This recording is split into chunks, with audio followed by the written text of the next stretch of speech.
The Stanley Hotel was already quiet that night, the kind of silence that feels heavy. I'd been pacing the halls with my camera, catching strange reflections in the windows, reflections that didn't always match what was behind me. By the time I reached the elevator, I was ready to call it a night. I stepped inside, the brass doors clanging shut with a hollow echo. The old cage-like car smelled faintly of dust, oil, and something else, sweet, almost like rotting fruit. I pressed the button for the lobby. The elevator shuddered. Instead of moving down, the needle on the floor dial twitched, and we began to climb. I hadn't pressed up. As it rose, the faint sound of music seeped through the walls. A single piano note, repeated and slightly out of tune. Then a woman's laughter, soft, breathless, and far too close to be coming from another floor. The light above flickered. My reflection in the mirror at the back of the car didn't flicker with it. It blinked. Even though I hadn't, the elevator stopped. No ding, no floor number lit up. The brass doors parted with a sigh, revealing a hallway I had never seen before. The air hit me first, damp, heavy, metallic. The carpet was faded, threadbare, and squished under my shoes as if soaked. The lighting wasn't electric. It came from dim, yellowed gas lamps that hissed faintly. At the far end, a tall figure stood in a pocket of darkness, as if the light itself refused to touch it, motionless. I stepped out without meaning to, the air pulling at me. My footsteps fell into silence, but only when I drew nearer. I was halfway down when the figure's head began to turn, not all at once, but in a slow, dragging motion. Its face was soft and blurred, as if smeared by invisible hands. Its mouth opened, but no sound came. Instead, every door in the hallway creaked open at once. Shapes walked out, thin, wrong-limbed, moving like something that had forgotten how to be human. I turned and ran for the elevator, but the hallway had stretched. It was twice as long now. The gas lamps dimmed one by one as something scuttled along the ceiling above me. My reflection in the elevator mirror was ahead of me, inside the car already, watching me with a smile. When I finally reached the doors, one of the crawling shapes slammed into the opening, pressing its face against the gap. Its teeth scraped against the brass. The doors closed anyway, and as the elevator fell, weightless, I heard the sound of gas lamps hissing, growing closer again. When the doors opened to the hallway, I nearly fell out. Everything looked normal, polished floors, quiet night. But when I glanced back, the elevator was gone. Just a void where it had been. I didn't expect much when I booked a stay at the Stanley Hotel. People always talk about room 217 or the 4th floor, but I figured it was just clever marketing, ghost stories to fill beds. I was in town for the Rockies, needed a place to sleep, and the Stanley was historic. That was all. My room was on the 4th floor, at the very end of the hall. The carpet was worn but soft underfoot, smelling faintly of dust and lavender. The desk clerk had joked when I checked in, "Don't mind the kids if you hear them running at night. Happens up there." I smiled politely, but dismissed it. That night, I woke to laughter. Light, playful giggles, like children chasing each other in a game of tag. At first, I thought maybe some guests had let their kids roam. But when I looked at the clock, it was 2:13 a.m. Too late for that. I got up, opened my door, and peeked out. There they were. Children, maybe 7 or 8 years old, darting up and down the hallway. Their laughter bounced off the wallpapered walls.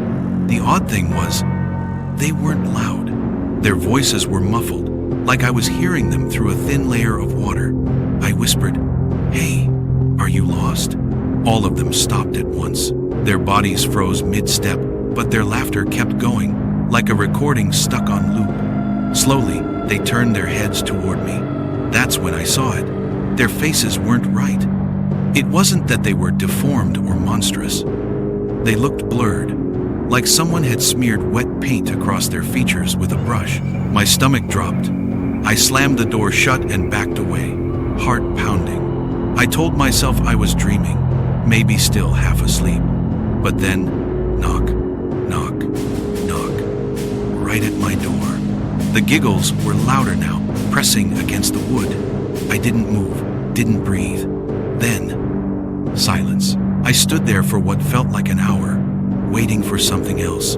Finally, I crept back into bed, pulling the covers up like a child myself.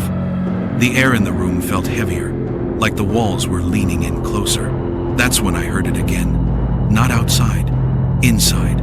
Soft giggling from the corner near the window. I snapped my head toward it and nearly screamed. One of them was standing inside my room. A little girl in a faded white dress, her head tilted slightly, her hands clutching a ragged stuffed rabbit. And her face, just like the others, was blurred into streaks of gray and pink, like smeared paint across a canvas. The laughter bubbled up again, but I realized with horror it wasn't coming from her mouth. It was coming from everywhere. The walls, the floor, even the air itself. I scrambled backward, fumbling for the lamp. When the light clicked on, she was gone. I didn't sleep for the rest of the night. In the morning, I went down to the front desk, pale and shaking. I asked if kids had been on the 4th floor last night. The clerk gave me the same knowing smile as before. "Oh, the children?" she said softly. "They've been here longer than any of us. Sometimes guests see them, sometimes they don't." I pressed her. "What about their faces?" Her smile faltered, just slightly. Then she leaned forward and whispered, "That's because they don't want you to know who they used to be." I booked room 217 at the Stanley Hotel for one reason. It's the room everyone warns you about. The one where Stephen King stayed. The one where the head housekeeper was blown through the floor in a gas explosion over a century ago, but somehow survived. I told myself I was here for the history, maybe a good blog post. But the truth was, I wanted to see if the room's reputation was just folklore, or if the hotel itself had a way of pulling people into its stranger corners. The first odd thing happened as soon as I unlocked the door. The air inside was cold, not just cooler than the hallway, but like walking into the chilled aisle of a grocery store. The overhead light was dim, yellowed, and seemed to flicker every so often without fully going out. I turned to set my suitcase down, and my eyes caught the far corner near the window. It wasn't empty anymore. A woman stood in the far corner near the window, dressed in a high-collared blouse and long dark skirt. Her hair was pulled into a severe bun, and she had the sort of stern face you'd expect on a strict headmistress. Her eyes locked onto mine. "You shouldn't be here," she said in a voice so soft I almost thought I imagined it. I tried to laugh it off. Housekeeping? You shouldn't be here," she repeated. Same tone, same cadence, like a recording being played back. I took a cautious step toward the door, but when I reached for the handle, it wouldn't turn. It wasn't jammed. It simply wouldn't move. I glanced back, and she was closer now. Still not walking, still not blinking. Just closer. My pulse started hammering. "Okay, look, I'll leave. Just let me out. You shouldn't be here." Her voice was louder now, but it wasn't echoing from her mouth. It was coming from the walls. The walls had begun to bend inward, as if the room were narrowing. The wallpaper pattern warped, the seams twisting in impossible curves. I reached for my phone, but the screen only displayed static. The cold air grew sharp, biting my skin like frost. "You shouldn't be here," she said again, her voice threading through the walls as they bent inward, groaning like something alive. When I glanced around, the furniture, the bed, dresser, everything had slipped away without me seeing it happen. All that remained were the walls, folding closer, pressing the space smaller and smaller around me. The walls warped outward, unraveling into a narrow, tilting hallway. The floorboards sagged under some unseen weight, groaning with each breath of the house. At the far end, half swallowed in shadow, something moved low to the ground. It crawled with a slow, deliberate drag, its hands scraping along the wood, the sound like fingernails raking through torn cloth. I bolted into the warped hallway, hoping it would lead to an exit. Instead, it only bent further, the angles twisting until the floor became the wall, and the wall became the ceiling.